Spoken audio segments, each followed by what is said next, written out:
क्या आपको भी ऐसा लगता है कि आपने अपनी पूरी जिंदगी बर्बाद कर दी और अब तो बुढ़ापा आ गया और अब तो बहुत देर हो चुकी है?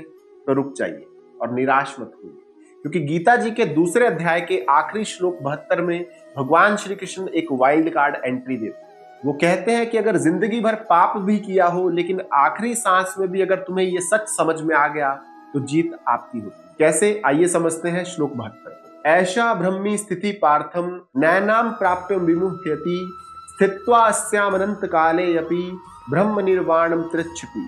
अर्थात भगवान श्री कृष्ण कहते हैं कि हे अर्जुन, आपका अपनी लाइफ में अपने अहंकार को त्याग देना ही स्टेट ऑफ गॉड है, और इसे पाने के बाद इंसान कभी भी किसी भी चीज की तरफ अट्रैक्ट नहीं होता।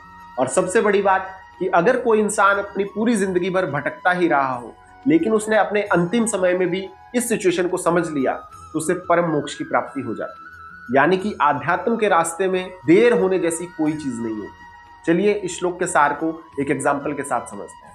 मान लीजिए एक गुफा है जो कि 1000 सालों से बंद है, यानी कि उसके अंदर बहुत ज्यादा अंधेरा हुआ पड़ा है। और अगर आप आज उस गुफा के दरवाजे को खोले और एक दिया जला दे तो क्या ये अंधेरा ये कहेगा कि रुको, मैं यहाँ पर 1000 साल से हूं और मुझे जाने में भी हजारों साल लगेंगे? नहीं, हजारों साल का अंधेरा एक पल की रोशनी से गायब हो जाएगा। तो दोस्तों ठीक वैसे ही हमारा अज्ञान उसी अंधेरे जैसा है और ज्ञान एक रोशनी के जैसा। इससे फर्क नहीं पड़ता कि आप कितनी देर तक अंधेरे में थे।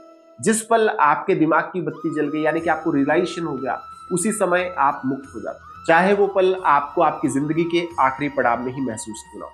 तो दोस्तों ये था गीता जी के दूसरे अध्याय का श्लोक 72, और इसी के साथ गीता जी का अध्याय 2 यानी कि सांख्य योग समाप्त होता है।